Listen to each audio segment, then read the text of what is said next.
Halo sahabat spill novel Donghua, kita akan membahas cerita Donghua berjudul 100.000 tahun pemurnian Qi. Sebelum kita lanjut, jangan lupa siapkan kopi dan cemilannya agar lebih nyaman mendengarkan alur cerita novel ini. Untuk membuat saya semakin semangat, jangan lupa subscribe, like, dan bagikan alur cerita video ini. Jari-jari Su Yang dengan lembut mengetuk objek oval ini dengan ritme khusus. Saat Su Yang melihat hal ini barusan, Su Yang mengenalinya.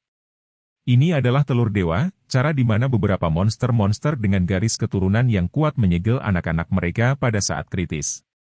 Itu dapat dikenali karena Su Yang memiliki tunggangan monster yang menetas dari telur dewa 70.000 tahun yang lalu. Tunggangan monster itu menemani Su Yang selama ribuan tahun, dan akhirnya mati di depan Su Yang. Begitu dia melihat telur dewa ini di platform lelang, Su Yang memikirkan tunggangannya yang dulu. Jadi dia pindah pikiran dan meminta Ling Qingshu untuk mengambil foto telur dewa ini. Dengan penanaman Zen Qi di tubuh Su Yang, lingkaran cahaya yang muncul di telur dewa berkedip dengan irama ketukan jari Su Yang. Perlahan, terjadilah pergerakan telur. Suara yang mirip dengan detak jantung keluar dari telur, dan itu beresonansi dengan suara ketukan jari Su Yang. Mendengar suara ini, Su Yang sedikit tersenyum, dia tahu bahwa telur dewa ini telah dibangunkan olehnya. Benar saja, pada saat berikutnya, cakar kecil mencuat langsung dari telur, dan kemudian menampakkan kepala berbulu kecil. Setelah binatang kecil itu menembus permukaan telur dewa dengan cakarnya, telur dewa di tangan Su Yang berubah menjadi cairan dan semua masuk ke tubuh binatang kecil itu. Su Yang tidak terkejut dengan situasi ini, cangkang telur dewa tidak hanya melindungi monster di dalam, tetapi juga semacam warisan. Ketika cairan yang terbentuk dari cangkang telur dewa itu benar-benar memasuki tubuh binatang kecil itu, Su Yang mengangkat binatang kecil di depannya. Ternyata itu binatang awan. Aku tidak tahu sudah berapa tahun ia berada di dalam telur.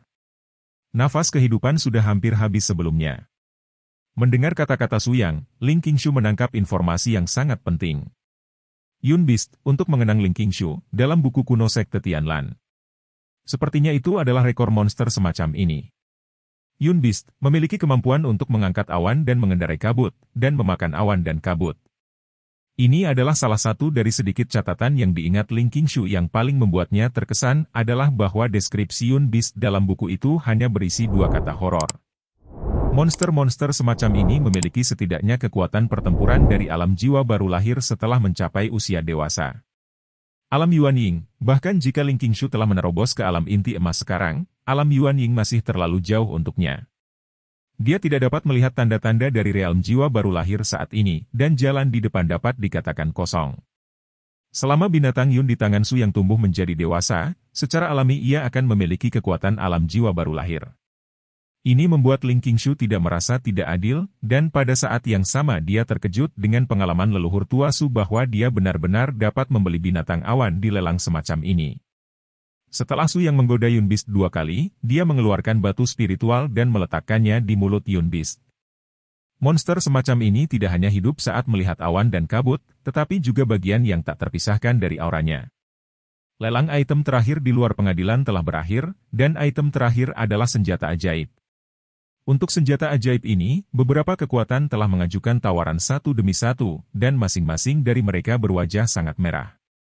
Su Yang dan Ling Qingshu melihat pertengkaran orang-orang ini, tetapi mereka tidak berpartisipasi. Karena pedang penyelamat hidup Su Yang sama seperti harta roh terbaik hari ini. Ling Qingshu menggunakan pedang, dan pangkat pedangnya tidak buruk, secara alami, tidak mungkin untuk menjatuhkan pedang dan membeli pedang besar. Akhirnya pisau panjang ini dibeli oleh keluarga Fang di kota Qizhou. Su Yang merasa sedikit lucu saat mendengar suara tawaran tersebut. Karena suara itu dikenali Su Yang, pemuda itulah yang ingin merebut rumput rohnya di lantai 2. Masuk akal bahwa lelang ini harus berakhir ketika item lelang terakhir terjual, tetapi tidak demikian. Biksu bangunan yayasan melangkah ke meja lelang lagi dan berbicara. Hari ini, pelelangan sudah selesai, tapi ada satu hal lagi yang harus kami diskusikan di rumah lelang Lingbao dengan Anda, dan saya harap Anda Haihan. Mendengar ini, beberapa orang mengutuk dan berkata bahwa rumah lelang Lingbao membuang-buang waktu, dan beberapa orang langsung bertanya pada saudara Zuji apa yang sedang terjadi. Namun nyatanya, semua orang bertanya-tanya jenis obat apa yang dijual di labu rumah lelang Lingbao, dan mengapa ini terjadi. Ketika orang-orang dari rumah lelang Lingbao naik ke panggung lagi, kali ini bukan lagi biksu pembangun yayasan. Orang yang naik ke panggung adalah seorang biksu paruh baya. Lihatlah aura di tubuhnya, inti emas di tengah panggung. Para biksu di periode Jindan tengah naik ke panggung untuk berbicara, dan secara alami mereka menekan hiruk-pikuk sebelumnya. Biksu di periode Jindan tengah melihat sekeliling selama seminggu, lalu memegang tirai kotak dan melihat orang-orang di dalam kotak lagi. Semuanya bisa berpartisipasi dalam lelang hari ini menunjukkan bahwa kalian semua adalah sosok luar biasa di perbatasan darat Qizhou. Begitu dia mengatakan ini, dia mengangkat semua orang yang hadir ke posisi yang tidak rendah. Kali ini rumah lelang Lingbao kami mengadakan lelang untuk tujuan lain, dan tujuan ini terkait erat dengan Anda. Beberapa hari yang lalu, kami menemukan tempat rahasia di perbatasan Qizhou. Dunia rahasia, segera setelah dua kata ini diekspor, itu menyebabkan keributan. Alam rahasia baru mewakili terlalu banyak hal. Warisan, latihan, pil, senjata ajaib, batu spiritual, ini semua dapat ditemukan di alam rahasia. Dalam sejarah alam spiritual, sama sekali tidak ada kekurangan contoh peluang besar yang diperoleh di alam rahasia dan kemudian membumbung ke langit. Jadi selama berabad-abad, setiap dunia rahasia baru muncul, itu akan menarik banyak biksu untuk berduyun-duyun ke sana. Untuk bersaing memperebutkan kesempatan di dunia rahasia, untuk membuat diri sendiri ke tingkat berikutnya. Rumah lelang Lingbao kami menemukan dunia rahasia baru ini, yang seharusnya menjadi situs sekte kuno.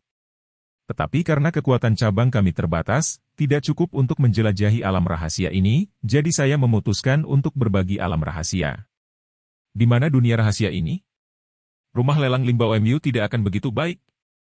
Di antara para pembudidaya, secara alami ada orang-orang yang belum kewalahan oleh kata alam rahasia, dan mereka menanyakan gagasan itu segera setelah mereka membuka mulut. Kami hanya membutuhkan satu hal di alam rahasia.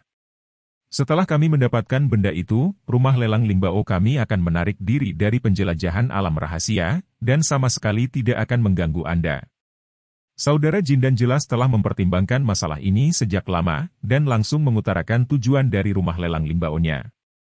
Kami akan bertanggung jawab untuk membawamu ke dunia rahasia, dan kami juga akan memberitahumu situasi umum di alam rahasia. Bahkan setelah keluar, Anda dapat menggunakan rumah lelang Lingbao kami untuk menukar keuntungan Anda di dunia rahasia jika perlu. Setelah menaruhnya di atas meja, semuanya menjadi jelas. Ini adalah tujuan dari rumah lelang Lingbao yang ingin menggunakan kekuatan sekelompok bikhu untuk menyelesaikan tujuannya sendiri untuk mengambil sesuatu dari alam rahasia. Semua orang memahami kebenaran ini, tetapi di bawah godaan alam rahasia, semua orang tampaknya telah memilih untuk membiarkan rumah lelang Lingbao menggunakannya. Bagaimanapun, dunia rahasia sangat langka.